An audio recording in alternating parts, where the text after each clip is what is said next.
السلام عليكم ورحمة الله. الحمد لله رب العالمين وبه نستعين والعاقبة للمتقين ولا عدوان إلا على الظالمين. اللهم صل على محمد وعلى آل محمد كما صليت على إبراهيم وعلى آل إبراهيم إنك حميد مجيد. اللهم بارك على محمد وعلى آل محمد كما باركت على إبراهيم وعلى آل إبراهيم إنك حميد مجيد. اللهم انفعنا بما علمتنا وعلمنا ما ينفعنا وزدنا علما. رب اشرح لي صدري ويسر لي أمري واحلل عقدة من لساني يفقه قولي. സ്നേഹം നിറഞ്ഞ വിശ്വാസികളെ, വിശ്വാസിനികളെ, പരിശുദ്ധ റമദാനിലെ ഒന്നാമത്തെ ക്ലാസ് ആണ് ഇത് എന്നാണ് ഞാൻ മനസ്സിലാക്കുന്നത്. ശരിയാണ്? അള്ളാഹു എല്ലാ ഖൈറും ബറക്കത്തും പ്രദാനം ചെയ്യുമാറാവട്ടെ. ആ കുട്ടികളെല്ലാം എന്ത് ചെയ്യുക, മുന്നിലേക്ക് വരാം. വയസ്സായ ആളുകളടക്കം മുമ്പിൽ വന്നിട്ട് ഇരുന്നിട്ടുണ്ട്. അപ്പം നിങ്ങൾ ചെറുതല്ലേ, നിങ്ങൾ മുമ്പിൽ ഇതെവിടെയൊക്കെ ഇരിക്കും, കുറച്ചാളിവിടെ ഇരിക്കും. എല്ലാ ക്ലാസ്സിലും എന്ത് ചെയ്യണം, എപ്പോഴും ശ്രദ്ധിക്കേണ്ട കാര്യം മനസ്സിലായില്ലേ? മൂലക്ക് ചാരി ഇരിക്കരുത്. നിങ്ങൾക്ക് പിന്നെ എന്തോ ആരോഗ്യ പ്രശ്നം ഉണ്ടെന്ന് തെറ്റിദ്ധരിക്കും. മനസ്സിലായില്ലേ? അപ്പോൾ എന്ത് ചെയ്യണം, മുമ്പിൽ വന്നിട്ട് ഇരിക്കണം എപ്പോഴും ക്ലാസ് കേൾക്കും.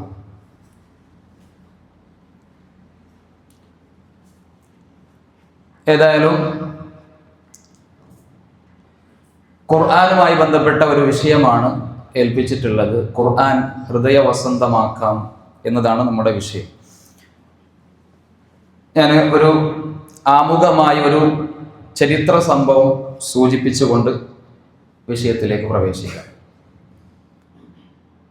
റസൂൽ സല്ലല്ലാഹു അലൈഹി വസല്ലമയുടെ സ്വഹാബാക്കളുടെ കൂട്ടത്തിൽ വളരെ പ്രമുഖനായ സ്വഹാബിയാണ് അബൂ ഹുറൈറ റളിയല്ലാഹു അൻഹു. അദ്ദേഹത്തെക്കുറിച്ച് കേൾക്കാത്ത ആരും നമ്മുടെ കൂട്ടത്തിലുണ്ടാവില്ല. ഏത് ഹദീസ് നമ്മൾ കാണുമ്പോഴും കേൾക്കുമ്പോഴും അതിലാദ്യമായി നമ്മൾ കാണുന്ന, എപ്പോഴും കേൾക്കുന്ന ഒരു പേരാണ് അബൂ ഹുറൈറ റളിയല്ലാഹു അൻഹു. അദ്ദേഹവുമായി ബന്ധപ്പെട്ട ഒരു ചരിത്ര സംഭവമുണ്ട്. മഹാനായ സെയ്ദ് ബിൻ സാബിത്ത് റളിയല്ലാഹു അൻഹു പറയുകയാണ്, ഒരിക്കൽ ഞാനും എൻ്റെ ഒരു മറ്റു സഹോദരനും പള്ളിയിൽ ഇങ്ങനെ ഇരിക്കുന്ന സമയത്ത് അവർ പ്രാർത്ഥിക്കുകയും ദിക്റുകളൊക്കെ ചൊല്ലുകയും ചെയ്യുന്ന ഒരു അവസ്ഥയാണ്. അപ്പൊ ആ അവസരത്തിൽ ഞങ്ങളിങ്ങനെ രണ്ടുപേരും പള്ളിയിൽ ഇരിക്കുമ്പോൾ റസൂൽ സല്ലല്ലാഹു അലൈഹി വസല്ലം ഞങ്ങളിലേക്ക് കടന്നു വന്നു. അപ്പോൾ ഫസകത്ന, ഞങ്ങൾ മിണ്ടാതിരുന്നു. നബി വന്നപ്പോൾ ഞങ്ങളുടെ പ്രാർത്ഥനകളും മറ്റു ദിക്റുകളും എല്ലാം നിർത്തിവെച്ചിട്ട് പ്രവാചകനിലേക്ക് നമ്മൾ ശ്രദ്ധിച്ചു. അപ്പൊ റസൂൽ സല്ലല്ലാഹു അലൈഹി വസല്ലം അവരോട് പറഞ്ഞു, ഊദൂ ലില്ലദീ കുൻതും ഫീഹി, നിങ്ങൾ എന്താണോ ചെയ്തുകൊണ്ടിരുന്നത് ഞാൻ വരുന്ന സമയത്ത് അത് തന്നെ നിങ്ങൾ ചെയ്യുക, അഥവാ നിങ്ങൾ ദിക്റ് ചൊല്ലുക, പ്രാർത്ഥിക്കുക എന്നവരോട് പറഞ്ഞു. ആ സമയത്ത് സെയ്ദ് ബിൻ സാബിത്ത് റളിയല്ലാഹു അൻഹു പറയാണ്, അല്ലാഹുവിന്റെ റസൂൽ ഇങ്ങനെ പറഞ്ഞപ്പോൾ ഫദഅഉതു അന വസാഹിബി ഖബ്ല അബീ ഹുറൈറ, ഞാനും എൻ്റെ ഈ കൂട്ടുകാരൻ അബൂ ഹുറൈറക്ക് മുമ്പായിട്ട് അവിടെ പ്രാർത്ഥിച്ചു. അവിടെ മൂന്നാമനായിട്ട് അബൂ ഹുറൈറയും പള്ളിയിൽ ഉണ്ടായിരുന്നു എന്നാണ്.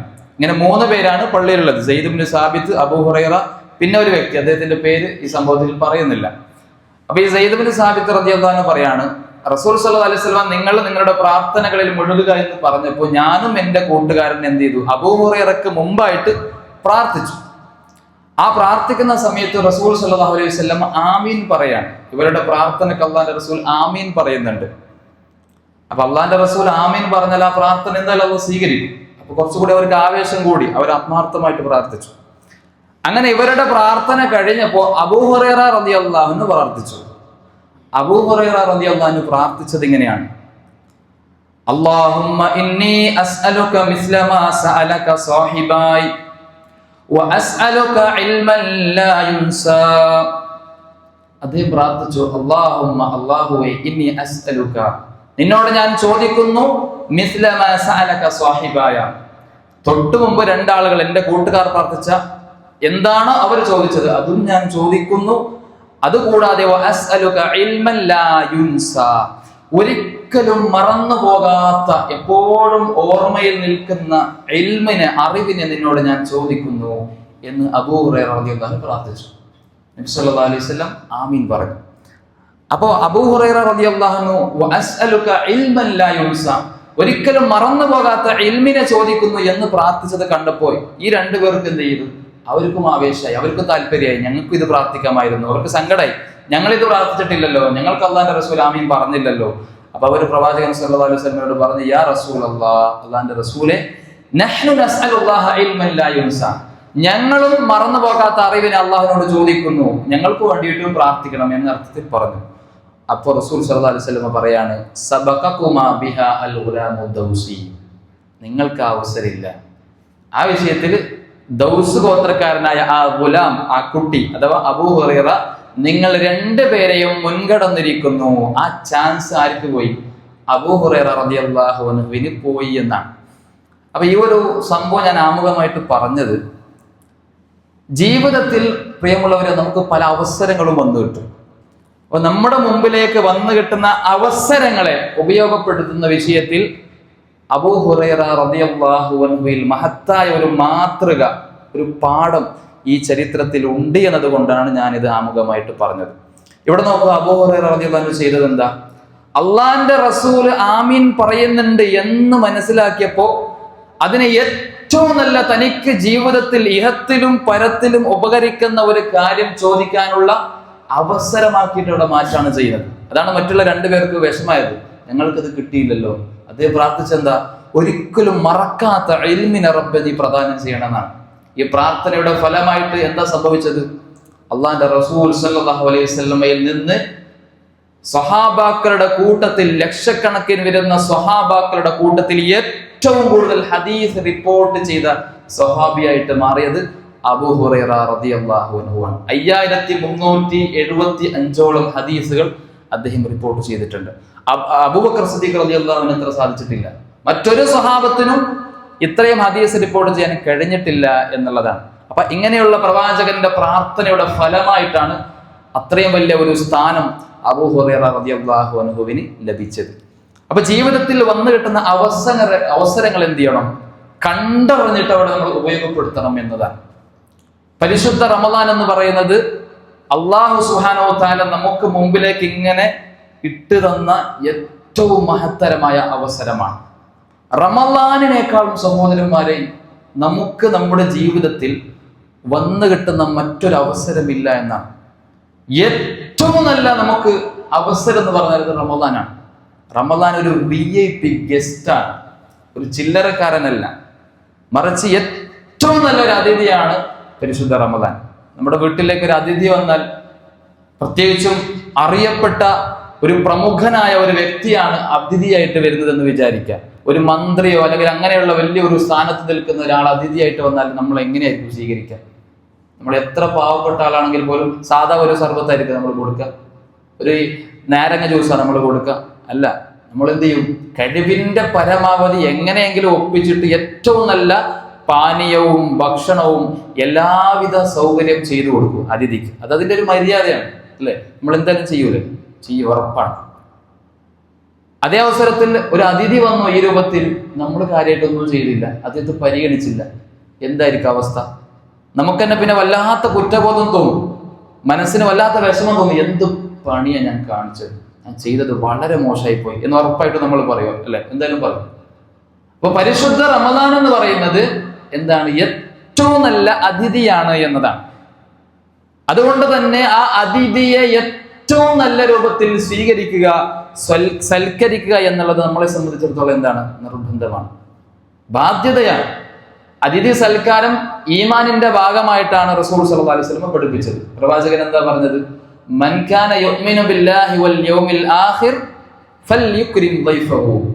ആരെങ്കിലും അല്ലാഹുവിലും പരലോകത്തിലും വിശ്വസിക്കുന്നുവെങ്കിൽ, ആ ഈമാൻ ഉണ്ടെങ്കിൽ, ഫൽയുക്രിം ദൈഫഹു, അവൻ എന്ത് ചെയ്യട്ടെ?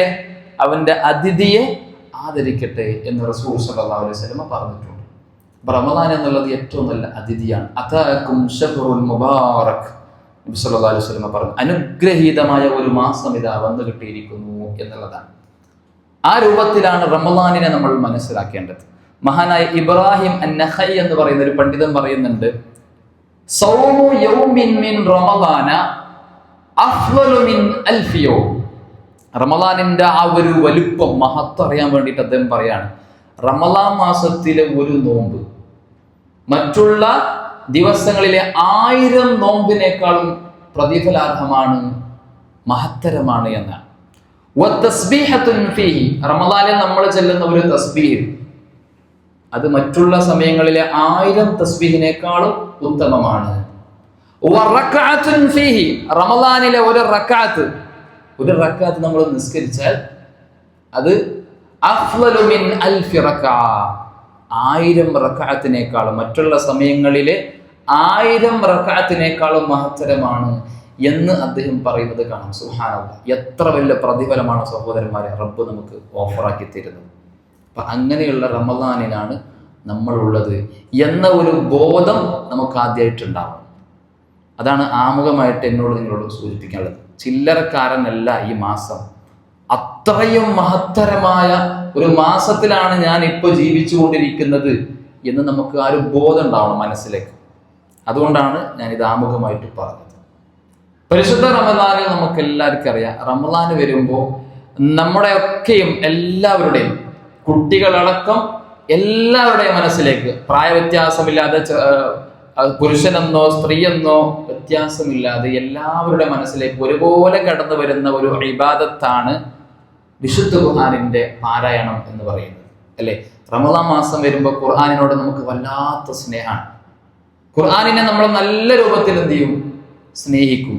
ഖുർആനിൽ നമ്മുടെ ഇരുത്തത്തിലും നമ്മുടെ നടത്തത്തിലും നമ്മുടെ കിടത്തത്തിൽ വരെ നമ്മുടെ യാത്രയിൽ വരെ നമ്മൾ ഖുർആനിനെ നെഞ്ചിലേറ്റും. ഖുർആനിനെ ഇങ്ങനെ പാരായണം ചെയ്തുകൊണ്ടേയിരിക്കും. നമ്മൾ അധികവും അങ്ങനെയുള്ള സാഹചര്യമാണ് നമ്മൾ പള്ളികളിലും വീടുകളിലും എല്ലായിടത്തും കാണുന്നത്. വളരെ സന്തോഷകരമായ മനോഹരമായ രംഗങ്ങളാണ് അതൊക്കെ. അങ്ങനെ തന്നെയാണ് നമ്മൾ ചെയ്യേണ്ടത്. കാരണം റമളാൻ എന്നുള്ളത് എന്താണ്? ഖുർആനിന്റെ മാസമാണ്. വിശുദ്ധ ഖുർആൻ അവതരിച്ച മാസമാണ് പരിശുദ്ധ റമളാൻ. അല്ലാഹു സുബ്ഹാനഹു വ തആല പറഞ്ഞു, ശഹ്റു റമളാനല്ലദീ ഉൻസില ഫീഹിൽ ഖുർആൻ ഹുദൽ ലിന്നാസി വബയ്യിനാതിൻ മിനൽ ഹുദാ വൽ ഫുർഖാൻ.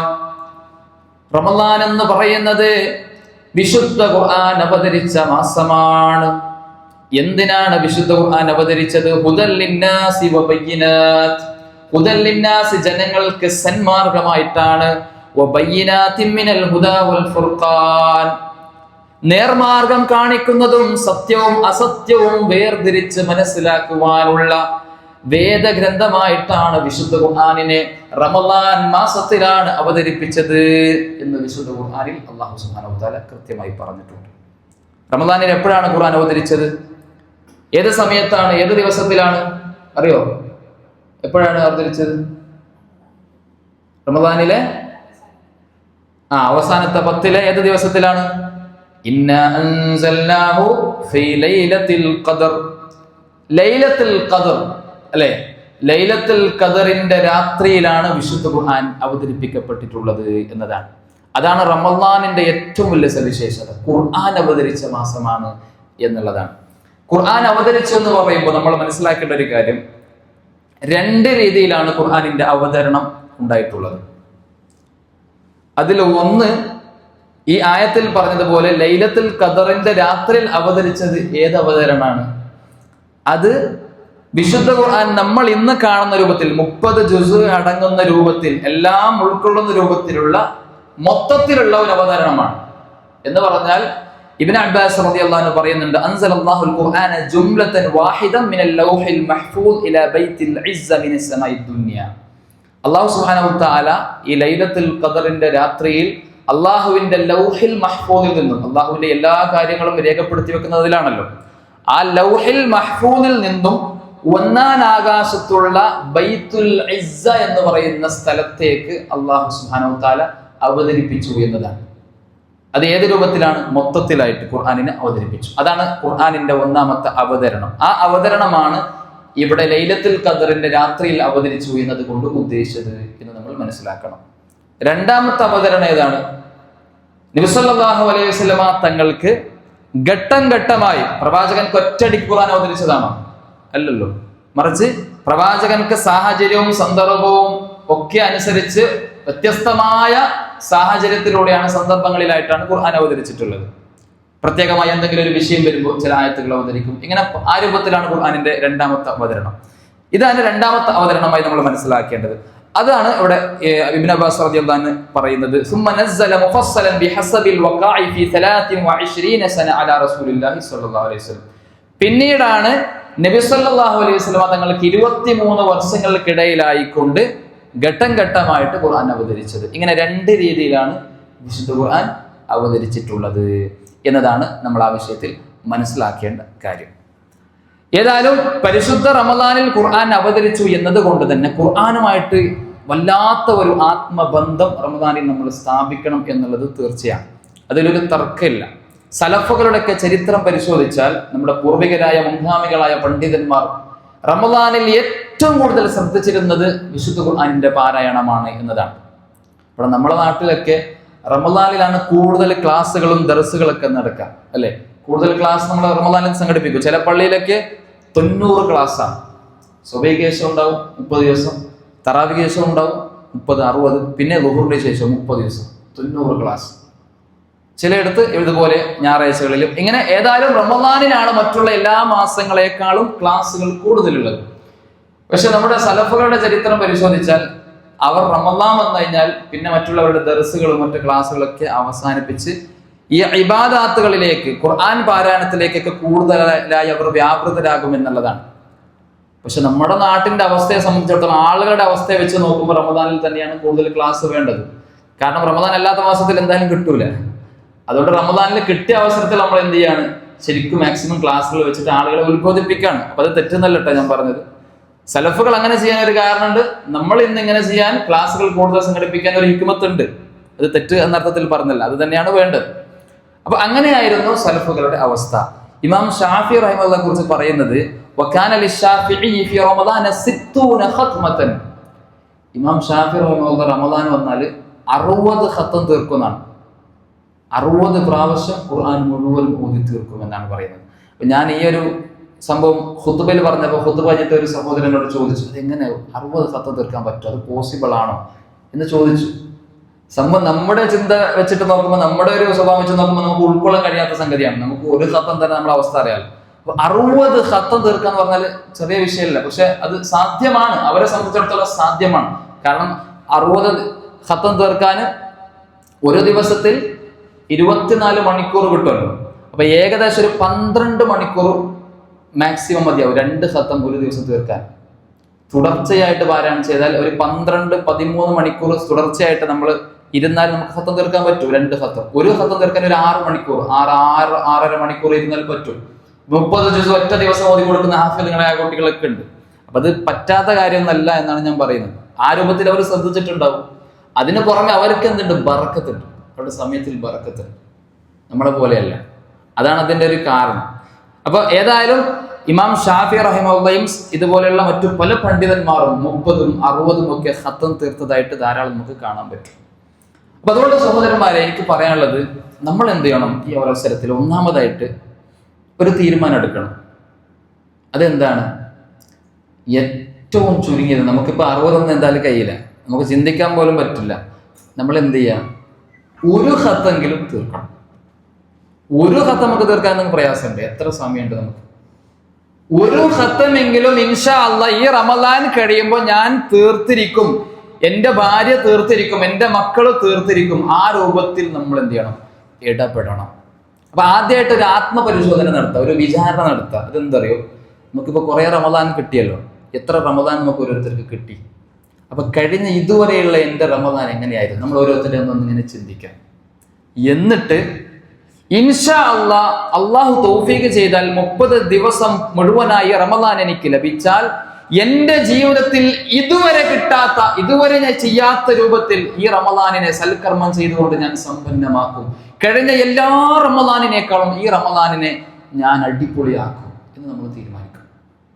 അങ്ങനെ ഒരു തീരുമാനം നമ്മൾ എടുക്കണം. കഴിഞ്ഞ റമദാനിലൊക്കെ ചിലപ്പോൾ 1ഉം 2ഉം ഒക്കെ ഖത്തം തീർക്കാൻ ആഗ്രഹിച്ചിട്ടുണ്ടാവും. ആദ്യത്തിലൊക്കെ ഒരാഴ്ചയൊക്കെ ഉഷാറായിട്ട് ഓരോ ജുസു വെച്ചിട്ട് ഓതി പോയിട്ടുണ്ടാവും.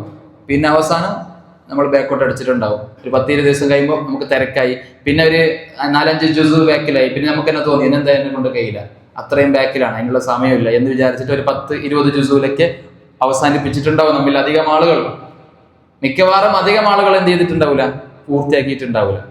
ഇതൊക്കെ ആയിരിക്കും നമ്മുടെ അവസ്ഥ. അപ്പൊ അതുകൊണ്ട് ഞാൻ പറയുന്നത്, കഴിഞ്ഞ എല്ലാ റമദാനിനേക്കാളും ഈ റമദാൻ ഇൻഷാ അല്ലാഹ് ഞാൻ സമ്പന്നമാക്കും, എനിക്ക് മാറ്റം ഉണ്ടാവണം എന്നൊരു തീരുമാനം എടുക്കുക. അതിൽ ഒന്നാമതായിട്ട് ഖുർആന്റെ കാര്യത്തിൽ എന്ത് ചെയ്യുക, ഒരു ജുസുവെങ്കിലും എനിക്ക് തീർക്കാൻ കഴിയണം എന്ന് വളരെ കർശനമായിട്ട് നമ്മൾ തീരുമാനം എടുക്കുകയും വേണം. അതിനനുസരിച്ചുകൊണ്ട് പ്ലാനിങ്ങും വേണം. അപ്പൊ അതിന് ഏറ്റവും നല്ലത് ചുരുങ്ങിയത് ഒരു ദിവസം എന്ത് ചെയ്യാം, ഒരു ജ്യൂസ് തീർക്കാം. ഒരു ജ്യൂസ്, അതിൽ കൂടുതൽ എത്രയാണോ പറ്റുന്ന അത്രയും നല്ലതാണ്. ചുരുങ്ങിയത് ഒരു ജ്യൂസ് എങ്കിലും നമ്മൾ സമയം കണ്ടെത്തിയിട്ട് തീർക്കണം. കുറെ സമയം ഉണ്ടല്ലോ, 5 ദിവസം കഴിഞ്ഞിട്ട് ബാക്കി നോക്കാം, ഒരുമിച്ച് തീർക്കാം 3 ജ്യൂസ് വെച്ചിട്ട്. അങ്ങനെയൊക്കെ നമ്മൾ പ്ലാൻ ചെയ്താൽ അത് മിക്കവാറും ആ പ്ലാൻ പൊളിഞ്ഞു പോകും, പിന്നെ ഒന്നും ഉണ്ടാവില്ല, നേരത്തെ പറഞ്ഞ പോലെ ആവും. അപ്പൊ അതുകൊണ്ട് എന്ത് ചെയ്യുക, ആ ഒരു കൃത്യമായ ഒരു രൂപം നമ്മൾ തന്നെ കാണാം. ആ രൂപത്തിൽ സമയം കണ്ടെത്തിയിട്ട് ഖുർആൻ ഒരു ജുസ് എങ്കിലും ഈ റമദാൻ കഴിയുമ്പോൾ ഞാൻ തീർക്കും എന്ന ഒരു തീരുമാനത്തിലെത്തണം എന്നതാണ് എനിക്ക് ഈ ഒരു അവസരത്തിൽ സൂചിപ്പിക്കുവാനുള്ള കാര്യം. വിശുദ്ധ ഖുർആനുമായി ബന്ധപ്പെട്ട് ധാരാളം ഹദീസുകൾ നമുക്ക് കാണാൻ പറ്റും. ഖുർആനുമായിട്ട് ബന്ധം പുലർത്തുന്ന ആളുകൾക്ക് വരാനിരിക്കുന്ന നേട്ടങ്ങളെ അറിയിക്കുന്ന ധാരാളം ഹദീസുകളുണ്ട്. അതിൽ ചിലത് മാത്രം ഞാൻ പറയാം. ഒരു ഹദീസിൽ കാണാം, റസൂൽ സല്ലല്ലാഹു അലൈഹി വസല്ലം പറയാണ്, ഇന്ന ലില്ലാഹി അഹ്ലീന മിനന്നാസ്, തീർച്ചയായും അല്ലാഹു സുബ്ഹാനഹു തആലാക്ക് ചില സ്വന്തക്കാരായ ആളുകളുണ്ട്. എല്ലാവരും അള്ളാന്റെ അടിമകളല്ലേ? ആരെങ്കിലും ഒഴിവുണ്ട്? അതിൽ നിന്ന് ഇല്ല. എല്ലാവരും അള്ളാന്റെ അടിമകളാണ്. പക്ഷെ അള്ളാഹു സുബ്ഹാനഹു തആല ഇവിടെ പറയുന്നതായിട്ട് നബി സല്ലല്ലാഹു അലൈഹി വസല്ലം പഠിപ്പിക്കുകയാണ്, അള്ളാഹുവിന് ജനങ്ങളിൽ നിന്ന് സ്വന്തക്കാരായ ചില ആളുകളുണ്ട്. അപ്പൊ സ്വഹാബത്ത് ചോദിച്ചു, യാ റസൂലല്ലാഹ് മൻ ഹും, അതാരാണ് റസൂലേ? അള്ളാന്റെ ഒരു പ്രത്യേകമായ ആളുകളായിട്ട് അതാരാണ്? അപ്പൊ പറഞ്ഞത് ഹും അഹ്ലുൽ ഖുർആൻ, അവർ ഖുർആനിന്റെ ആളുകളാണ്. അഹ്ലുല്ലാഹി വ ഖാസ്സതുഹു, അവർ അള്ളാഹുവിന്റെ പ്രത്യേകമായ ആളുകളാണ് എന്ന് ഹദീസിൽ വന്നിട്ടുണ്ട്. നമ്മൾ മനസ്സിലാക്കേണ്ടത്, ഒരു കാര്യം അള്ളാഹുവിലേക്ക് ചേർത്തി പറഞ്ഞാൽ അത് ആ കാര്യത്തിന്റെ മഹത്വത്തെയാണ് അറിയിക്കുന്നത്. ഇപ്പൊ കഅബയെ കുറിച്ചിട്ട് പറയും ബൈത്തുല്ലാഹ്, അള്ളാഹുവിന്റെ വീട് എന്ന് പറയാറുണ്ട്. അതേപോലെ ചില അടിമകളെ കുറിച്ചിട്ട് ഖുർആനിൽ അല്ലാഹ് പറഞ്ഞു, സൂറത്തുൽ ഫുർഖാനിൽ ഇബാദുല്ലാഹ്, അള്ളാഹുവിന്റെ അടിമകൾ. എല്ലാവരും അള്ളാഹിന്റെ അടിമയല്ലേ? അപ്പൊ പിന്നെ എന്തിനാ അങ്ങനെ പറഞ്ഞത്? പണ്ഡിതന്മാർ പഠിപ്പിക്കുന്നത്, അങ്ങനെ റബ്ബിലേക്ക് അള്ളാഹു ഒരു കാര്യം ചേർത്തി പറഞ്ഞാൽ ആ കാര്യത്തിന്റെ മഹത്വത്തെയാണ് സൂചിപ്പിക്കുന്നത്. റസൂലുള്ളാഹ്, അള്ളാഹുവിന്റെ ദൂതൻ എന്ന് പറയുമ്പോൾ ആ ഒരു മഹത്വമാണ്. അപ്പൊ എവിടെ അള്ളാഹു സുബ്ഹാനഹു വ തആല അള്ളാഹുവിന്റെ ആളുകൾ എന്ന് പ്രത്യേകം ആരെ കുറിച്ച് പറഞ്ഞു? ഖുർആനുമായിട്ട് നല്ല ബന്ധം സ്ഥാപിക്കുന്ന ആളുകളെ കുറിച്ച് പറഞ്ഞു എന്നതിലൂടെ നമുക്ക് എന്ത് മനസ്സിലാക്കാം? അത്രയും അള്ളാഹുവിന്റെ അടുക്കൽ സ്ഥാനം കിട്ടുന്ന കാര്യമാണ് വിശുദ്ധ ഖുർആൻ പാരായണം ചെയ്യുന്ന ആളുകൾ എന്നതാണ് നമ്മൾ മനസ്സിലാക്കേണ്ട കാര്യം. മറ്റൊരിക്കൽ ഒരു സംഭവം നമുക്ക് ഇങ്ങനെ കാണാം. സ്വഹാബത്ത് ഇങ്ങനെ ഒരിക്കലിങ്ങനെ പോകുന്ന സന്ദർഭത്തിൽ അവിടെയുള്ള ഒരു കൂട്ടം ആളുകൾ ഉണ്ടായിരുന്നു. അവരിൽപ്പെട്ട ഒരാൾക്ക് തേള് കടിച്ചു, വലിയ പ്രയാസം ഉണ്ടായി. അപ്പൊ സ്വഹാബാക്കളുടെ കൂട്ടത്തിൽപ്പെട്ട ഒരാൾ എന്ത് ചെയ്തു? റുഖിയ ശർഇയ്യ നടത്തി, ഖുർആൻ ഓതി മന്ത്രിച്ചു, ശിഫ കിട്ടി. അങ്ങനെ അതിന്റെ പ്രതിഫലമായിട്ട് ഒരു ആടിനെ അവർ കൊടുത്തു ഈ സ്വഹാബിക്ക്. അപ്പൊ ആടുമായിട്ട് ഈ സ്വഹാബി വന്നു. അപ്പൊ ബാക്കിയുള്ള സ്വഹാബികൾ പറഞ്ഞു, ഖുർആൻ ഓതിയിട്ട് മന്ത്രിച്ചതിന് ഇങ്ങനെ ഇതൊക്കെ വാങ്ങാൻ പറ്റുമോ, പ്രതിഫലം വാങ്ങാൻ പറ്റുമോ? അത് ശരിയല്ലല്ലോ. അവർക്ക് അതിനെ കുറിച്ച് അറിയില്ല, അത് അത്ര ശരിയായിട്ട് തോന്നുന്നില്ല എന്ന രൂപത്തിൽ സംസാരം ഉണ്ടായി. ആ അവസരത്തിൽ റസൂൽ സല്ലല്ലാഹു അലൈഹി വസല്ലമ തങ്ങളുടെ അടുക്കൽ വന്നിട്ട് എന്ത് ചെയ്തു? അവർ വിഷയം പറഞ്ഞു, നടന്നിട്ടുണ്ട്, ഞങ്ങളിൽ ഒരാൾ ആട് വാങ്ങിയിട്ടുണ്ട്, അത് ശരിയാണോ? അയാൾ കൊണ്ടുവന്നിട്ടുണ്ടെന്ന് പറഞ്ഞു. അപ്പൊ റസൂൽ സല്ലല്ലാഹു അലൈഹി വസല്ലം പറഞ്ഞു, ഇന്ന അഹഖ്ഖ മാ അഖദ്തും അലൈഹി അജ്റൻ കിതാബല്ലാഹ്, നിങ്ങൾ പ്രതിഫലം വാങ്ങുന്നതിൽ വെച്ച് പ്രതിഫലം വാങ്ങാൻ ഏറ്റവും അർഹമായിട്ടുള്ളത് കിതാബുല്ലാഹ്, അള്ളാഹുവിന്റെ കിതാബാണ്, ഖുർആനാണ് എന്ന് പറഞ്ഞു. അതപ്പോ ഖുർആൻ മന്ത്രിക്കല്ലേ ചെയ്തത്, അപ്പൊ പ്രതിഫലം വാങ്ങാ എന്നാണ്. അപ്പോ ദീന് പഠിപ്പിക്കുന്നതിലൂടെ, ഖുർആൻ പഠിപ്പിക്കുന്നതിലൂടെ പ്രതിഫലം വാങ്ങാം എന്നതിന് പണ്ഡിതന്മാർ തെളിവ് പിടിക്കുന്ന ഒരു സംഭവമാണിത്. അതിന് ഒരു കുറ്റമില്ല എന്നുള്ളതാണ്. ബാക്കി എന്തിനൊക്കെ നമ്മൾ പ്രതിഫലം വാങ്ങുന്നുണ്ട്.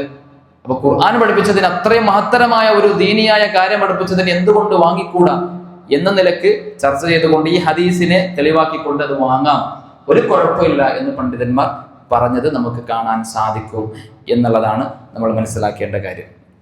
മാത്രമല്ല ഈ മദ്രസയിലൊക്കെ ഞാൻ പലയിടത്തും പറയുന്ന ഒരു കാര്യമാണ്, മദ്രസയിലൊക്കെ പ്രധാനമായിട്ട് നമ്മൾ പഠിപ്പിക്കുന്ന ഒരു വിഷയമാണല്ലോ ഖുർആൻ, അല്ലെ? ഖുർആൻ പഠിപ്പിക്കുന്നുണ്ട്, ബാക്കി പല ദീനിയായ കാര്യങ്ങൾ പഠിപ്പിക്കുന്നുണ്ട്. അപ്പൊ മദ്രസയിലൊക്കെ ഈ ഫീസ് വെക്കുക എന്നുള്ളത് പലയിടത്തൊക്കെ ഇപ്പോഴും അത് വേണോ വേണ്ടേ എന്നുള്ള ആശങ്കയിലാണ്. ആളുകൾക്ക് പേടിയാണ്, കമ്മിറ്റിക്കാർക്ക് പേടിയാണ്, ഫീസ് വെച്ചാൽ കുട്ടികൾ കുറയോ, രക്ഷിതാക്കളുടെ ഭാഗത്തു നിന്ന് പരാതി വരുമോ എന്നാണ്. അപ്പൊ അങ്ങനെ ഒരു അവസ്ഥ ഉണ്ട്, പല സ്ഥലങ്ങളിലും ഉണ്ട്. അപ്പൊ അതിൽ നമ്മൾ മനസ്സിലാക്കേണ്ടത് സഹോദരന്മാരെ, മദ്രസയിൽ നിർബന്ധമായിട്ടും ഫീസ് വെക്കാനുള്ള സാഹചര്യം ഉണ്ടാക്കണമെന്നാണ്. പ്രയാസമുള്ള ആളുകൾക്ക് ഇളവ് കൊടുക്കണം, അതോടൊപ്പം മദ്രസ വെറുതെ പഠിപ്പിക്കാൻ പാടില്ല എന്നാണ് നമ്മൾ മനസ്സിലാക്കേണ്ടത്. കാരണം അതിന്റെ വില പോകും, വെറുതെ കിട്ടുമ്പോൾ അതിന് വില ഉണ്ടാവില്ല, ഏത് കാര്യമാണെങ്കിലും. അപ്പൊ മദ്രസയിൽ അള്ളാന്റെ ദീന പഠിപ്പിക്കുന്നത്, സ്കൂളുകളിൽ ഇതേ ആളുകൾ പരാതി പറയുന്ന മദ്രസയിൽ ഫീസോ എന്നൊക്കെയാണ് ചില രക്ഷിതാക്കൾ ചോദിക്കും. മദ്രസയിൽ ഫീസോ, അതെങ്ങനെ? അതിന്റെ ആവശ്യമുണ്ടോ? മദ്രസ ദീനല്ലേ പഠിപ്പിക്കുന്നത് എന്ന് പറഞ്ഞിട്ട് ഇങ്ങനെ ന്യായം പറയാം. അതേ ആളുകളെ സ്കൂളിലോ തന്റെ 3 കുട്ടിയുണ്ടെങ്കിൽ 3 കുട്ടിക്ക് വേണ്ടിയിട്ട് മാസം 10,000 രൂപ ചെലവാക്കിയിട്ട് പഠിപ്പിക്കുന്നുണ്ടാവും. ഖുർആൻ പഠിപ്പിക്കുന്ന മദ്രസയിൽ ഫീസ് വെച്ചാൽ 100 രൂപയോ 200 രൂപയോ ഫീസ് വെച്ചാൽ അതിനിങ്ങനെ ചോദ്യം ചെയ്യാം. ഫീസോ ഇങ്ങനെ ചോദ്യം ചെയ്യാൻ വേറൊരു കാരണമുണ്ട്. അതെന്താ അറിയോ? ഈ കമ്മിറ്റിക്കാരൻ അത് അങ്ങനെ ആക്കി മാറ്റിയത്. ആദ്യം മുതലേ ഫീസ് വാങ്ങാതെ ശീലിപ്പിച്ചത് കൊണ്ടാണ് ആ ചോദ്യം വരുന്നത്. അപ്പൊ ആ വിഷയത്തിൽ മനസ്സിലാക്കേണ്ടത്, പിന്നെ ചിലയിടത്തൊക്കെ പറ്റ ഒഴിവാക്കേണ്ടി വരും. ഓരോ നാട്ടിന്റെ സാഹചര്യം പോലെ ഉണ്ടാവും. ഞാൻ മൊത്തത്തിലുള്ള കാര്യമാണ് പറയുന്നത്, അത് മനസ്സിലാക്കുക.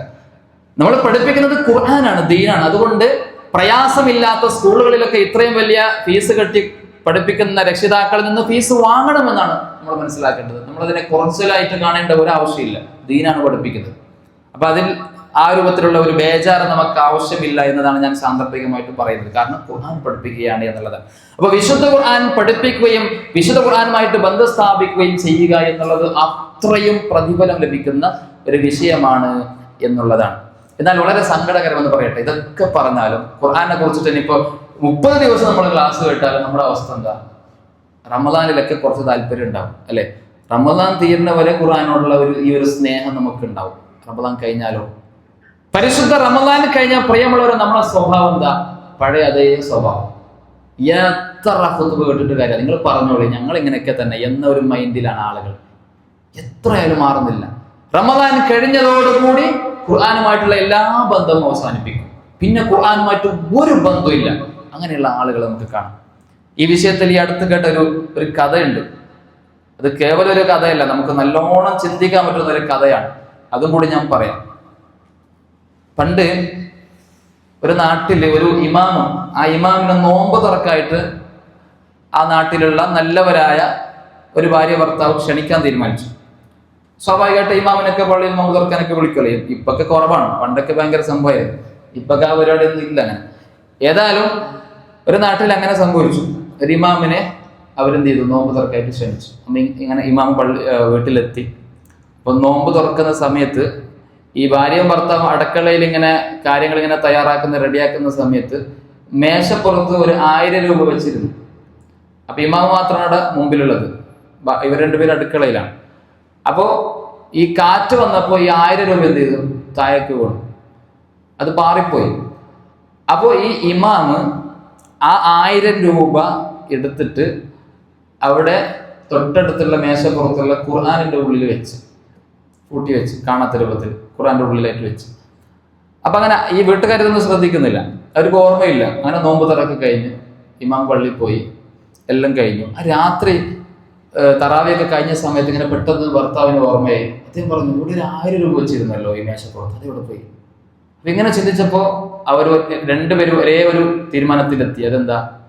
നോമ്പ് തുറക്കാൻ ഇമാം വന്നിട്ടുണ്ട്, അപ്പൊ ഉറപ്പാണ് ഈ ഇമാമാണ് എടുത്തത്. അപ്പൊ നമ്മുടെ ഇമാം കള്ളനാണ്. നമ്മളെ ഇത്രയും വിശ്വസിച്ച് ഇത്രയും സ്നേഹത്തോടു കൂടി നോമ്പ് തുറക്ക് വേണ്ടി ക്ഷണിച്ച് ഇത്രയും നല്ല രൂപത്തിൽ സൽക്കരിച്ച ഇമാം കള്ളനാണ്. ഞങ്ങൾ 1000 രൂപ കട്ടെടുത്തിട്ടാണ് മനുഷ്യൻ പോയത്. എന്തൊരു മനുഷ്യനാണ് എന്നൊക്കെ പറഞ്ഞ് വല്ലാത്ത സങ്കടമായി അവർക്ക്. അത്രയും ആത്മാർത്ഥമായിട്ടാണ് ഇവർ ക്ഷണിച്ചത്. അപ്പൊ ഇങ്ങനെ അവർക്കിടയിൽ ഇങ്ങനെ ചർച്ച നടക്കുകയാണ് ഭാര്യ ഭർത്താക്കന്മാർക്കിടയിൽ. ഇപ്പൊ എന്താ ചെയ്യാ? അപ്പൊ ഭാര്യ പറഞ്ഞു, ഏതായാലും തൽക്കാലം നമ്മളിത് കാണാത്ത പോലെ നമ്മൾ നടിക്കാം, പ്രശ്നം ഉണ്ടാക്കുന്നത് വേണ്ട. കമ്മിറ്റിക്കാരോടൊക്കെ പോയി പറഞ്ഞാൽ അദ്ദേഹത്തിന്റെ ജോലി പോകും, ഉറപ്പാണ്. കാരണം കള്ളനായ ഇമാമിനെ ആരെങ്കിലും വെച്ച് ഉറപ്പിക്കും, ഇല്ല. അപ്പൊ അതുകൊണ്ട് ഭാര്യ പറഞ്ഞു, തൽക്കാലം നമുക്ക് എന്ത് ചെയ്യാം, അറിയാത്ത പോലെ നിൽക്കാം. ഏതായാലും ആ ഇമാമുമായിട്ട് നിങ്ങൾക്ക് ഇനിയൊരു ബന്ധവും വേണ്ട, അദ്ദേഹത്തിന്റെ പേരിൽ നിങ്ങൾ നിസ്കരിക്കും വേണ്ട എന്നവർ തീരുമാനിച്ചു. ഇമാമിനോടൊന്നും പറഞ്ഞില്ല. അങ്ങനെ ദിവസങ്ങൾ ഇങ്ങനെ കഴിഞ്ഞു പോയി, മാസങ്ങൾ ഇങ്ങനെ കഴിഞ്ഞു പോയി. ഈ മനുഷ്യൻക്ക് ഇമാമുമായിട്ടൊരു ബന്ധമില്ല, ഇമാമൻക്കും അറിയില്ല, ഒന്നും അറിയില്ല. അങ്ങനെ അടുത്ത റമദാൻ വന്നു എന്നാണ്. അടുത്ത റമദാൻ വന്നപ്പോൾ ഭാര്യ പറഞ്ഞു, പിന്നെ ഒരു കൊല്ലായി, കഴിഞ്ഞ വർഷത്തെ ഇമാമിന്റെ അവസ്ഥ നിങ്ങൾക്ക് ഓർമ്മയുണ്ടോ? ആ ഓർമ്മയുണ്ടെന്ന് പറഞ്ഞു ഏതായാലും ഒരു കൊല്ലായില്ല, റമദാനൊക്കെ വന്നില്ലേ, ഇനി നമ്മൾ വെറുതെ ആ ഇമാമിനോട് ദേഷ്യം വെച്ച് മനസ്സിലിങ്ങനെ വിദ്വേഷം വെച്ച് നടക്കണം. സംഗതിയായ മനുഷ്യൻ ചെയ്യുന്നത് വലിയ കുറ്റാണ്, ഒരു തർക്കമില്ല. പക്ഷെ നമുക്ക് എന്ത് ചെയ്യാം, പൊറുക്കാം, റബ്ബിനെ ഓർത്തിട്ട് അദ്ദേഹത്തിന് വിട്ടുവീഴ്ച ചെയ്യാം, അദ്ദേഹത്തെ ഒന്നുകൂടി നോമ്പ് തുറക്ക് ക്ഷണിക്കാം എന്നവർ തീരുമാനിച്ചു. ആ ഭർത്താവ് പറഞ്ഞു, ആയിക്കോട്ടെ, നീ പറഞ്ഞതുകൊണ്ട് ഞാൻ ക്ഷണിക്കാം, പക്ഷെ ഇമാമിനോട് കാര്യം ഞാൻ ഈ പ്രാവശ്യം തുറന്ന് പറയും, എന്തായാലും ഞാൻ പറയും. അയാളെ മുഖത്ത് നോക്കിയിട്ട് എനിക്ക് രണ്ടു വർത്താനം പറയണം. ഭാര്യ പറഞ്ഞു, ആയിക്കോട്ടെ, നമുക്ക് പറയാം. അങ്ങനെ അതേപോലെ ഇമാമിനെ ക്ഷണിച്ചു നോമ്പ് തുറക്കും. അപ്പോൾ നോമ്പ് തുറന്നതിന് ശേഷം ഇമാമിനോട് പറഞ്ഞു, നിങ്ങളോട് കുറച്ച് കാര്യം പറയാണ്ട്, അവിടെ ഇരിക്കുക എന്ന് പറഞ്ഞു. എന്നിട്ട് പറഞ്ഞു, കഴിഞ്ഞ വർഷം ഇതേപോലെ നോമ്പ് തുറക്ക് വിളിച്ചപ്പോൾ നിങ്ങൾ ഏറ്റവും വലിയ വഞ്ചനയാണ് ഞങ്ങളോട് കാണിച്ചത്. നിങ്ങൾ പള്ളിയിലെ ഇമാമായിട്ട് പോലും കള്ളനായിട്ടാണ് ഞങ്ങളെ വീട്ടിൽ നിന്ന് നോമ്പ് തുറന്നിട്ട് ഒരു നാണോ ഇല്ലാണ്ട് നിങ്ങൾ പോയത്.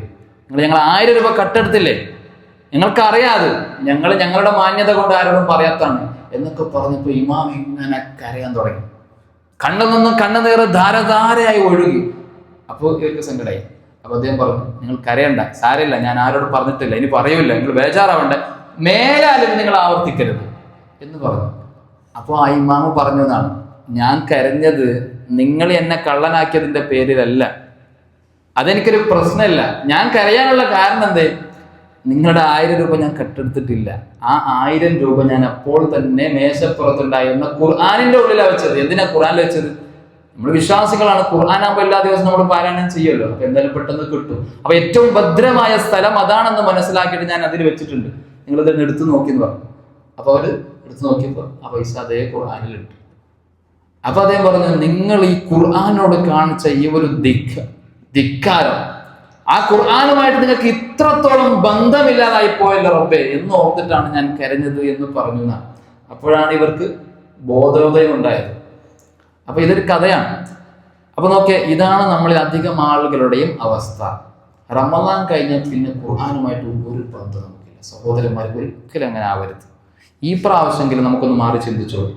എത്ര കാലമായി നമ്മൾ ഇങ്ങനെ പോകും? ഏതായാലും ഒന്നുറപ്പാണ്, റമദാനിനെ പോലെ എന്തായാലും ഇപ്പൊ പറ്റൂല, നമ്മൾ സമ്മതിക്കാം, എല്ലാവരും സമ്മതിക്കുന്ന കാര്യമാണ്. റമദാനിൽ ഇപ്പൊ നമ്മൾ ഖത്തം തീർക്കും, റമദാൻ അല്ലാത്ത മാസങ്ങളിൽ അതെന്തായാലും നമ്മളെ കൊണ്ട് കഴിയില്ല. കഴിഞ്ഞാൽ അത്രയും നല്ലത്, കഴിയില്ല, സമ്മതിക്കാം, ശരി. പക്ഷെ റമദാൻ കഴിഞ്ഞാൽ നമുക്ക് ആ ഒരു ബന്ധം നിലനിർത്തിക്കൂടെ, അല്ലെ? ഒരു ദിവസം ഒരു 1/2 പേജ് അല്ലെങ്കിൽ 1 പേജ്, ഇനി അതിനും കഴിയുന്നില്ല, എത്രയാണോ കഴിയുന്നത് നമുക്ക് എന്ത് ചെയ്യാൻ പറ്റും? ഖുർആനുമായിട്ട് ആ ബന്ധം പുലർത്താൻ പറ്റൂല. പക്ഷെ എന്തുകൊണ്ട് നമ്മൾ ആ ബന്ധം സ്ഥാപിക്കുന്നില്ല? ചിലരെന്ത് ചെയ്യും, വെള്ളിയാഴ്ച മാത്രം സൂറത്തുൽ കഹ്ഫ് ഓതിയിട്ട് സമാധാനം അടയും. അതല്ല, അതുമില്ലാത്ത ആളുകളുണ്ട് കേട്ടോ. വെള്ളിയാഴ്ച ആയിട്ട് സൂറത്തുൽ കഹ്ഫ് ഓതാത്ത ആളുകൾ ഇടയ്ക്കുണ്ട്. എപ്പോഴെങ്കിലും മാത്രം ഇങ്ങനെ ഖുർആൻ തുറന്ന് നോക്കുന്ന ആള്. സഹോദരന്മാരെ, ഒരിക്കലും അങ്ങനെയാവാൻ പാടില്ല. എന്റെ ശബ്ദം ശ്രവിക്കുന്ന സഹോദരന്മാരോടും സഹോദരിമാരോടും കുട്ടികളോടും എല്ലാവരോടും പറയാനുള്ള കാര്യം, നിങ്ങൾ എന്ത് ചെയ്യരുത്, കേവലം റമദാനിൽ മാത്രം ഖുർആനെ സ്നേഹിക്കുന്ന ആളുകളായിട്ട് മാറരുത്. അത് ഖുർആനോട് കാണിക്കുന്ന അവഗണനയാണ്. വിശുദ്ധ ഖുർആനിൽ റസൂൽ സല്ലല്ലാഹു അലൈഹി വസല്ലം തങ്ങൾ പരലോകത്ത് പറയുന്നതായി പറയുന്ന ഒരു വചനമുണ്ട്. എന്ത് പ്രവാചകൻ പറയും? വഖാല റസൂൽ യാ റബ്ബി ഇന്ന ഖൗമി ഇത്തഖദൂ ഹാദൽ ഖുർആന മഹ്ജൂറാ. പരലോകത്ത് റസൂൽ സല്ലല്ലാഹു അലൈഹി വസല്ലം പറയും, എന്ത്? അല്ലാഹുവേ, എന്റെ റബ്ബേ, എന്റെ ജനത ഈ ഖുർആനിനെ അവഗണിച്ചു തള്ളിക്കളഞ്ഞു റസൂലേ, അല്ലാഹുവേ എന്ന് പ്രവാചകൻ പറയുന്ന ഒരു ഘട്ടം പരലോകത്ത് വരാനുണ്ട്. അപ്പൊ ആ അവഗണിച്ചു തള്ളിക്കളഞ്ഞവരിൽ സഹോദരന്മാരെ ഞാനോ നിങ്ങളും പെട്ടുപോകുമോ എന്ന് ഗൗരവത്തിൽ നമ്മൾ ചിന്തിക്കണം. മറ്റൊരു ഹദീസിൽ റസൂൽ സല്ലല്ലാഹു അലൈഹി വസല്ലം പറഞ്ഞു, അൽ ഖുർആനു ഹുജ്ജത്തുൻ ലക ഔ അലൈക. ഖുർആൻ ഒന്നുകിൽ നിനക്ക് പ്രതികൂലമായിട്ട് വരും, നിനക്ക് പ്രതികൂലമായിട്ട് വരും, നിനക്കെതിരെ വരും, അല്ലെങ്കിൽ നിനക്ക് അനുകൂലമായിട്ട് വരും. അപ്പൊ നമുക്ക് ഖുർആൻ പ്രതികൂലമായിട്ട് നമുക്ക് താങ്ങും തണലും തുണയുമായിട്ട് വരണോ, അതല്ല നമ്മുടെ ശത്രുവായിട്ട് നമുക്കെതിരെ നിൽക്കുന്ന സാക്ഷി പറയുന്നവനായിട്ട് ഖുർആൻ വരണോ എന്ന് നമ്മൾ ചിന്തിക്കാം. അതെങ്ങനെ നമുക്ക് മനസ്സിലാക്കാൻ പറ്റും? ഇത്തരത്തിലുള്ള നമ്മുടെ സ്വഭാവത്തിലൂടെ മനസ്സിലാക്കാൻ പറ്റും. റമദാൻ കഴിഞ്ഞാൽ പിന്നെ ഒരു ബന്ധവുമില്ല. അങ്ങനെയാണെങ്കിൽ നമ്മൾ ഗൗരവത്തിൽ ചിന്തിക്കേണ്ടതുണ്ട്, പേടിക്കേണ്ടതുണ്ട്. എന്ത്? ഖുർആൻ എനിക്കെതിരായിട്ട് വരുമോ എന്ന് നമ്മൾ പേടിക്കേണ്ടതുണ്ട് എന്നുള്ളതാണ്. അത്രയും ഗൗരവത്തിലാണ് ഈ വിഷയം പഠിപ്പിക്കപ്പെട്ടിട്ടുള്ളത്. അതുകൊണ്ട് സഹോദരന്മാരെ, ഖുർആൻ നമ്മുടെ ജീവിതത്തിന്റെ വസന്തമാക്കി നമുക്ക് മാറ്റാൻ സാധിക്കണം. ഖുർആൻ നമ്മുടെ ജീവിതത്തിന്റെ വഴികാട്ടിയായി നമുക്ക് മാറണം. അപ്പൊ അതിന് കേവലം പാരായണം മാത്രം പോരാ. ചിലരെന്ത് ചെയ്യും, കേവലം പാരായണത്തിൽ മാത്രമാണ് ശ്രദ്ധ കേന്ദ്രീകരിക്കുന്നത്. അത് അത്യാവശ്യം തന്നെയാണ്. റമദാനിൽ കൂടുതൽ പാരായണം ശ്രദ്ധിക്കണം. അതോടൊപ്പം QHLS ക്ലാസ്സുകളിലൊക്കെ നമ്മൾ പങ്കെടുക്കണം. നമ്മൾ സ്ഥിരമായ ഒരു ഖുർആനിന്റെ പഠിതാവണം. എന്തൊക്കെ സൗകര്യം എന്നുണ്ട് ഖുർആൻ പഠിക്കാൻ. ഇവിടെ QHLS ക്ലാസ് എടുക്കുന്നില്ലേ? എല്ലാ ആഴ്ചയിലും ഉണ്ടല്ലേ? അത് വലിയൊരു അവസരമാണ്. ചില പള്ളികളിലൊക്കെ അതിനു വേണ്ടി കഷ്ടപ്പെടാൻ ആളുകൾ കിട്ടുന്നില്ല, സാഹചര്യമില്ല. ഇവിടെ അതിനുള്ള സൗകര്യമുണ്ട്. QHLS ക്ലാസ് നടക്കുന്നുണ്ട്. ഖുർആനിനെ കുറിച്ചുള്ള കൃത്യമായ ക്ലാസ്സുകളാണ്, തഫ്സീർ ക്ലാസ്സാണ്. അപ്പൊ നമ്മളെല്ലാവരും എന്ത് ചെയ്യണം? അതിന്റെ ഒരു ഭാഗമായിട്ട് മാറണം. ഇത് എനിക്കുള്ളതാണ് എന്ന് മനസ്സിലാക്കണം. കമ്മിറ്റിക്കാർ ഇങ്ങനെ ബാക്കിൽ പിറകിൽ കൂടി ഇടങ്ങേറായിട്ട് നിങ്ങളെ വിളിച്ചു വരുത്തുന്ന, ഫോൺ വിളിച്ചിട്ട് വരുത്തുന്ന ഒരു അവസ്ഥ ഉണ്ടാകാൻ പാടില്ല. ഇത് എനിക്കുള്ളതാണ്, എനിക്ക് പഠിക്കേണ്ടതാണ് എന്ന് മനസ്സിലാക്കിയിട്ട് എന്ത് ചെയ്യണം? അത്തരം ക്ലാസ്സുകളിൽ ആഴ്ചയിൽ ഒരു ദിവസമേ ഉള്ളൂ, ഒരു 3/4 മണിക്കൂർ 1 മണിക്കൂർ ഉണ്ടാവും ക്ലാസ്. അപ്പൊ കുറേ ഖുർആനുമായിട്ട് നമുക്ക് ബന്ധമുണ്ടാവും, കുറേ വിഷയങ്ങൾ പഠിക്കാൻ പറ്റും. എന്താണ് നമ്മുടെ റബ്ബ് പറയുന്നത് എന്ന് നമ്മൾ അറിയണ്ടേ? എങ്കിലല്ലേ നമുക്ക് മാറ്റം ഉണ്ടാവുള്ളൂ. കേവലം ഇങ്ങനെ പാരായണം ചെയ്താലും നമ്മൾക്ക് എന്ത് മാറ്റം ഉണ്ടാവാം? നമ്മളൊക്കെ ഒരു സ്വഭാവം എന്താ അറിയോ? നമ്മൾ പണ്ട് എന്താണോ അതന്നെയാണ് ഇപ്പോഴും. ദുനിയാവിന്റെ കാര്യത്തിൽ നമുക്ക് ഇങ്ങനെ അപ്ഡേഷൻ വേണം, മാറ്റങ്ങൾ, പുതുമകൾ ഇങ്ങനെ നമ്മൾ തേടിപ്പോകും അല്ലെ? ഇന്നുള്ള കാറല്ല നാളെ വേണ്ടി വരാം, ഇന്നുള്ള വീടല്ല 1 മാസം കഴിഞ്ഞാൽ. എല്ലാത്തിലും ഇങ്ങനെ ഒരു മാറ്റം വേണം, പുതുമകൾ ഇങ്ങനെ നമ്മളിങ്ങനെ തേടിക്കൊണ്ട് പോകണം. അതാണ് എല്ലാവരുടെ അവസ്ഥ. അതിലെല്ലാവരും ഒരുപോലെയാണ്. ഇന്നത്തെ ഒരു സാഹചര്യം അങ്ങനെയാണ്. പക്ഷെ ദീനിന്റെ വിഷയം വരുമ്പോഴോ നിങ്ങളൊന്നും ആലോചിച്ച് നോക്കി. ചില ആളുകൾ എന്ത് ചെയ്യും? പണ്ട് 10 കൊല്ലം മുമ്പ് ഓതി അതേ ഫാത്തിഹ തന്നെയാണ് ഇപ്പോഴും ഓതുന്നത്. തെറ്റിയിട്ട് ഓതുന്നത്. 10 കൊല്ലം മുമ്പ് ഓതി അതേ ഖുർആൻ പാരായണമാണ് ഇപ്പോഴും ഓതുന്നത്. ഒരു മാറ്റവും ഇല്ല. അഥവാ ഇത് തെറ്റാണോ ശരിയാണോ എന്ന് പഠിക്കാനോ ആ രൂപത്തിലൊന്ന് മുന്നോട്ട് പഠന വിധേയമാക്കാനോ ഒന്നും താല്പര്യപ്പെടാതെ പണ്ടെങ്ങനെ അതേപോലെ അതേ ഒരു റൂട്ടിലൂടെ ഇങ്ങനെ ഒരു മാറ്റവും ഇല്ലാണ്ട് പോകുന്ന ഒരു സ്വഭാവമാണ് നമുക്കുള്ളത്. സഹോദരന്മാരെ, അങ്ങനെ ആവരുത്. ഇപ്പോഴും സൂറത്തുൽ ഫാത്തിഹയുടെ അർത്ഥം അറിയാത്ത എത്ര ആളുകൾ നമ്മുടെ കൂട്ടത്തിലുണ്ട്? ഗൗരവത്തിൽ ചിന്തിക്കണം. നമുക്കറിയാം സൂറത്തുൽ ഫാത്തിഹയുടെ അർത്ഥം. അതുപോലെ തന്നെ നമ്മൾ ഓതുന്ന ചെറിയ ചെറിയ സൂറത്തുകളുടെ അർത്ഥം എത്ര അറിയാം നമുക്ക്? 10 കൊല്ലം മുമ്പത്തെ അല്ലെങ്കിൽ മദ്രസയിൽ പഠിക്കുമ്പോഴുള്ള അതേ അവസ്ഥ തന്നെയാണ് ഇപ്പോഴും. ഒരു മാറ്റമില്ല. ഒന്നിനും നമ്മൾ തയ്യാറാകുന്നില്ല. നമ്മുടെ ജോലിയും മറ്റും തിരക്കൊക്കെ പറഞ്ഞിട്ട് അവസരങ്ങൾ ഈ പറഞ്ഞ പോലെ കൺമുമ്പിൽ വന്നിട്ട് പോലും നമ്മൾ ഉപയോഗപ്പെടുത്തുന്നില്ല എന്നുള്ളതാണ് നമ്മുടെയൊക്കെ ഒരു സ്വഭാവം. അതുകൊണ്ട് സഹോദരന്മാരെ, നമ്മൾ മാറി ചിന്തിക്കണം. എന്തെങ്കിലും ഒരു മാറ്റത്തിൽ നമ്മൾ തയ്യാറാണ്. എത്ര കാലം എന്ന് വെച്ചിട്ട് ഇങ്ങനെ പോവാം? അവസാനം എല്ലാം കെട്ടണഞ്ഞു പോകും. അപ്പൊ നമ്മൾ വിലപിച്ചിട്ട് കാര്യം ഉണ്ടാവില്ല, ഖേദിച്ചിട്ട് കാര്യം ഉണ്ടാവില്ല. ചില വയസ്സന്മാരായ ആളുകളൊക്കെ അവർ ഈ വയസ്സാകാലത്ത് ഏറ്റവും കൂടുതൽ ആഗ്രഹിക്കുന്ന ഒരു കാര്യമുണ്ട്. പഠിച്ചവനെ ആ ചെറിയ പ്രായത്തിൽ നല്ലോണം ഒന്ന് പഠിച്ചിരുന്നെങ്കിൽ, കുറച്ച് ദൂരത്തൊക്കെ പഠിച്ചിരുന്നെങ്കിൽ, കാണാതെ ഇപ്പൊ പറ്റുന്നില്ലല്ലോ എന്ന് പറഞ്ഞിട്ട് ഇപ്പൊ ബോധം വന്നിട്ട് വിഷമിക്കുന്ന എത്ര ആളുകളുണ്ട്. അവർക്ക് സാധിക്കുന്നില്ല. അപ്പൊ നമ്മുടെ ഈ ഒരു നല്ല കാലത്ത് നമുക്ക് അതിനൊക്കെ പറ്റും. പ്രത്യേകിച്ചും ചെറുപ്പക്കാരായ ആളുകൾക്കൊക്കെ നല്ല രൂപത്തിൽ പറ്റും ഈ പ്രായത്തിൽ. അപ്പൊ അതുകൊണ്ട് എന്ത് ചെയ്യണം? കിട്ടുന്ന അവസരത്തെ ഉപയോഗപ്പെടുത്തണം എന്നുള്ളതാണ്. ഖുർആൻ നമ്മുടെ ജീവിതത്തിന്റെ വസന്തമായിട്ട് മാറണം. നബി സല്ലല്ലാഹു അലൈഹി വസല്ലമയെ കുറിച്ച് ആയിഷ റളിയല്ലാഹു അൻഹയോട് ചോദിച്ചപ്പോൾ പറഞ്ഞൊരു ഉത്തരമുണ്ട്. നബിന്റെ സ്വഭാവത്തെ കുറിച്ച് ചോദിച്ചപ്പോൾ പറഞ്ഞു കൊടുത്തൊരു മറുപടി അത്രയും മനോഹരമായിട്ട് ഒരു ഭർത്താവിനെ ലോകത്ത് ഒരു ഭാര്യയും വിശേഷിപ്പിച്ചിട്ടുണ്ടാവില്ല. ആയിഷ റളിയല്ലാഹു അൻഹ നബിന്റെ സ്വഭാവത്തെ കുറിച്ചിട്ട് ചോദിക്കാൻ വന്നപ്പോൾ എന്താ പറഞ്ഞത്? കാന ഖുലുഖുഹു അൽ ഖുർആൻ. എത്ര മനോഹരമായ മറുപടിയാണ്! അള്ളാന്റെ റസൂലിന്റെ സ്വഭാവം ഒറ്റ വരിയിൽ പറഞ്ഞു ഒതുക്കി. അതിലെല്ലാം പെട്ടു. അള്ളാന്റെ റസൂലിന്റെ സ്വഭാവം ഖുർആനാണെന്നാണ്. ഈ ഒരു വാചകത്തിലൂടെ ആയിഷ റളിയല്ലാഹു അൻഹയുടെ അഗാധമായ പാണ്ഡിത്യമാണ് മനസ്സിലാകുന്നത്. അതോടൊപ്പം ഭർത്താവിനോട് എത്രത്തോളം ആ ഭാര്യക്ക് ബന്ധമുണ്ടായിരുന്നു, ഭർത്താവിനെ എത്രത്തോളം തന്റെ ഇണ മനസ്സിലാക്കിയിട്ടുണ്ട് എന്നതിന്റെ ഒരു തെളിവും കൂടിയായിരുന്നു ആയിഷ റളിയല്ലാഹു അൻഹയുടെ ആ പ്രതികരണം. അള്ളാന്റെ റസൂലിന്റെ സ്വഭാവം ഖുർആനാണ് എന്നാണ്. എന്ന് പറഞ്ഞാൽ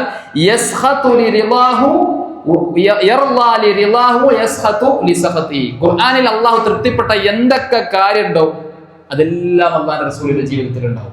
ഖുർആനിൽ അള്ളാഹു പാടില്ല, നിങ്ങൾ മാറി നിൽക്കണം, വിട്ടു നിൽക്കണം എന്ന് പറഞ്ഞ എന്തൊക്കെ കാര്യമുണ്ടോ അതിൽ നിന്നെല്ലാം അള്ളാന്റെ റസൂൽ വിട്ടു നിൽക്കും. ഇങ്ങനെ മുഴുവനായി ജീവിതത്തെ ഖുർആനാക്കി മാറ്റിയ സ്വഭാവം ഉൾക്കൊള്ളുന്ന വ്യക്തിത്വമായിരുന്നു റസൂലുള്ളാഹി സ്വല്ലല്ലാഹു അലൈഹി വസല്ലം എന്ന് ആയിഷ റളിയല്ലാഹു അൻഹ പറയുന്നത് കാണാൻ സാധിക്കും. ഒരൊറ്റ കാര്യം കൂടി പറഞ്ഞ് ഞാൻ അവസാനിപ്പിക്കാം. സഹോദരന്മാരെ, ഒരു പ്രാർത്ഥന റസൂൽ സ്വല്ലല്ലാഹു അലൈഹി വസല്ലം പഠിപ്പിച്ചിട്ടുണ്ട്. ഖുർആൻ എത്രത്തോളം നമ്മുടെ ജീവിതത്തിലേക്ക് ഇണങ്ങി ചേരണം എന്നറിയിക്കുന്ന ഒരു പ്രാർത്ഥനയാണ്.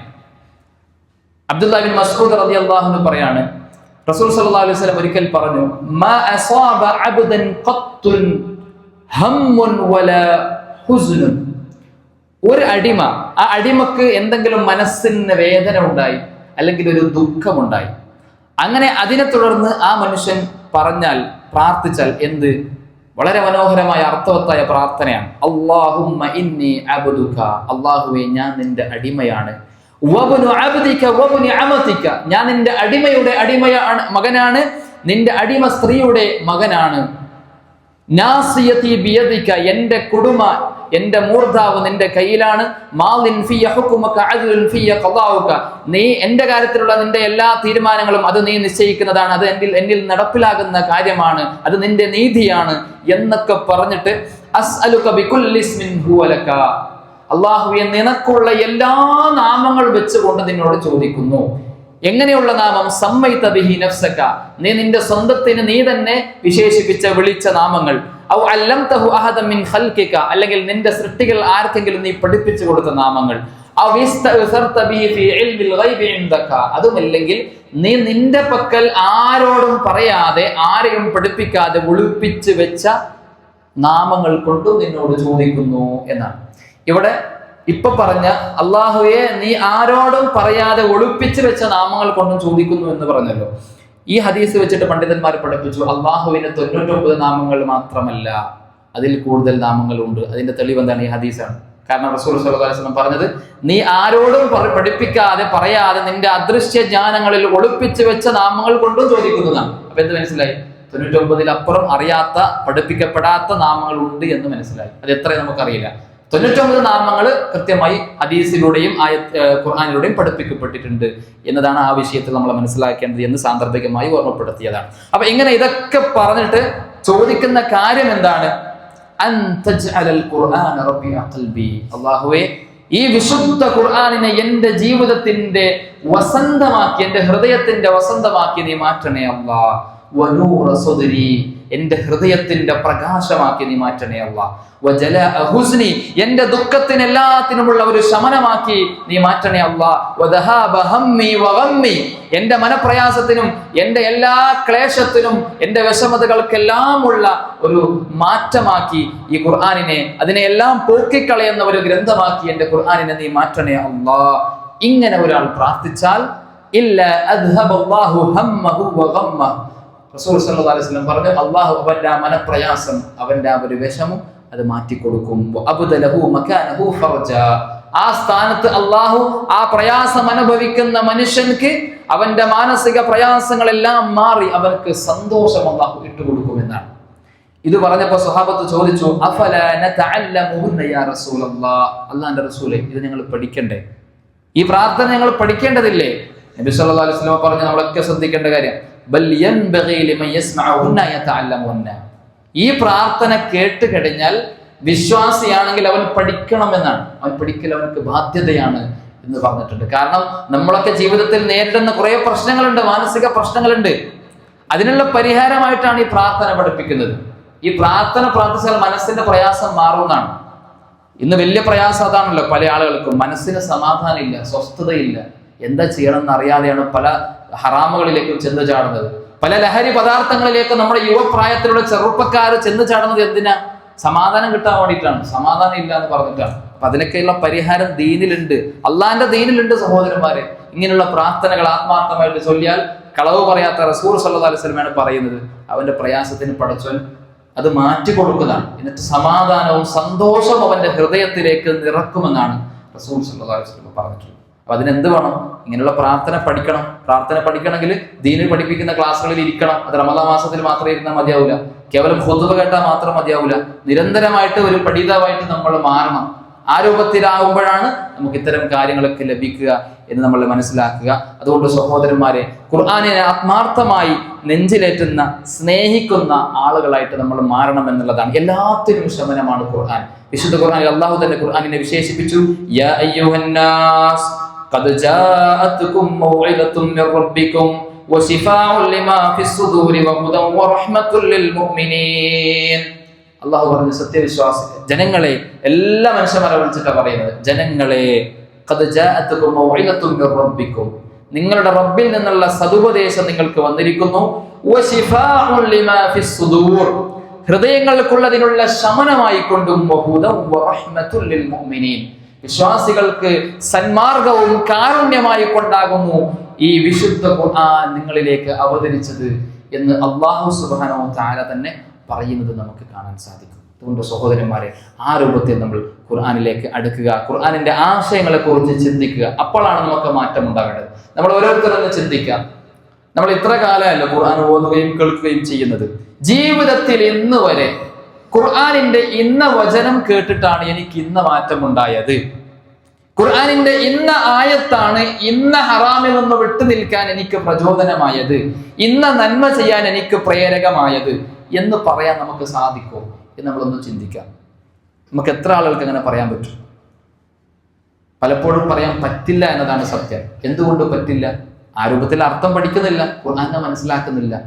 ആ ആശയങ്ങളിലേക്ക് ഇറങ്ങുമ്പോഴാണ് നമ്മുടെ ജീവിതത്തിൽ അത്ഭുതകരമായ മാറ്റം ഉണ്ടാകുന്നത്. അതാണ് പൂർവികരായ സലഫുകളുടെ ജീവിതത്തിൽ നമുക്ക് കിട്ടുന്ന പാഠം. ഒരൊറ്റ സംഭവം പറഞ്ഞിട്ട് ഞാൻ അവസാനിപ്പിക്കും. ഖുർആൻ എത്രത്തോളം പൂർവികരായ ആളുകളുടെ ജീവിതത്തിൽ മാറ്റമുണ്ടാക്കി എന്നറിയിക്കുന്ന ഒരൊറ്റ സംഭവം. ഞാൻ നേരത്തെ പറഞ്ഞ സഹാബിയാണ് തുടക്കത്തിൽ. ആരെ കുറിച്ചിട്ടാ തുടക്കത്തിൽ പറഞ്ഞേ? അബൂ ഹുറൈറ റളിയല്ലാഹു അൻഹു. അല്ലെ, അദ്ദേഹം ചെയ്ത സേവനം നമ്മൾ പറഞ്ഞു. അദ്ദേഹം ചെയ്തതുപോലെ ഹദീസിന്റെ വിഷയത്തിൽ മറ്റൊരു സ്വഹാബിക്കും ആ ഒരു സേവനം ചെയ്യാൻ കഴിഞ്ഞിട്ടില്ല. എന്നാൽ നമ്മൾ മനസ്സിലാക്കേണ്ടത്, ഈ അബൂ ഹുറൈറ റളിയല്ലാഹു അൻഹു ഇസ്ലാമിലേക്ക് കടന്നു വരാൻ കാരണക്കാരനായ ഒരു സ്വഹാബിയുണ്ട്. ആ സ്വഹാബിയുടെ പേര് അറിയോ? ആർക്കെങ്കിലും അറിയോ? അബൂ ഹുറൈറ റളിയല്ലാഹു അൻഹു ഇസ്ലാമിലേക്ക് കടന്നു വരാൻ കാരണക്കാരനായ ഒരു സ്വഹാബിയുണ്ട്.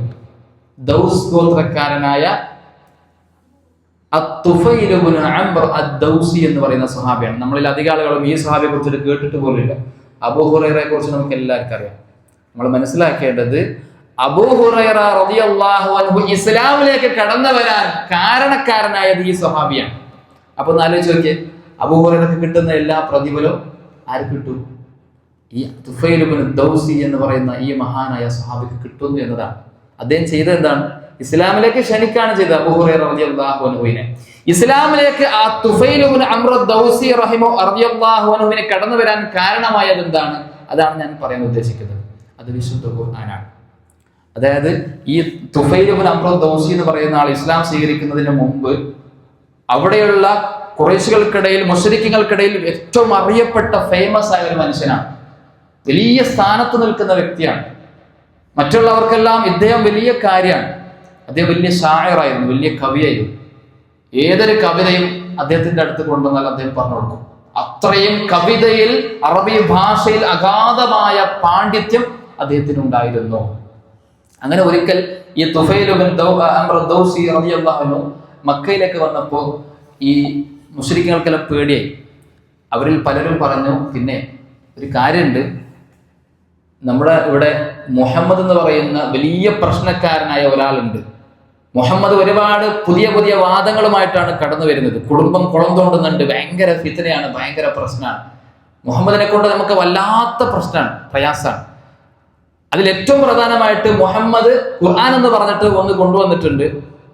അതിന് ഈ സിഹർ പോലത്തെ ഒരു സ്വാധീനമുണ്ട്. അത് സിഹറൊന്നും അല്ല, പക്ഷെ ഭയങ്കര പ്രശ്നമാണ്. അത് കേട്ട് ആളുകൾ പലരും മുഹമ്മദിന്റെ ആശയത്തിലേക്ക്, ദീനിലേക്ക് പോകുന്നുണ്ട്. അതുകൊണ്ട് തുഫൈലെ നീ നല്ലോണം ശ്രദ്ധിക്കണം എന്ന് പറയാണ് തുഫൈൽ ഇബ്നു അംർ ദൗസി റളിയല്ലാഹു അൻഹു. മക്കയിലേക്ക് പോകുന്ന സമയത്ത് നല്ലോണം ശ്രദ്ധിക്കണം. ഇവിടെ മുഹമ്മദ് ഖുർആൻ പാരായണം ചെയ്യും, അത് കേട്ടിട്ട് നീയെങ്ങാലും മുഹമ്മദിന്റെ വലയിൽ വീഴാൻ പോകല്ലേ എന്നൊരു താക്കീത് കൊടുക്കണം.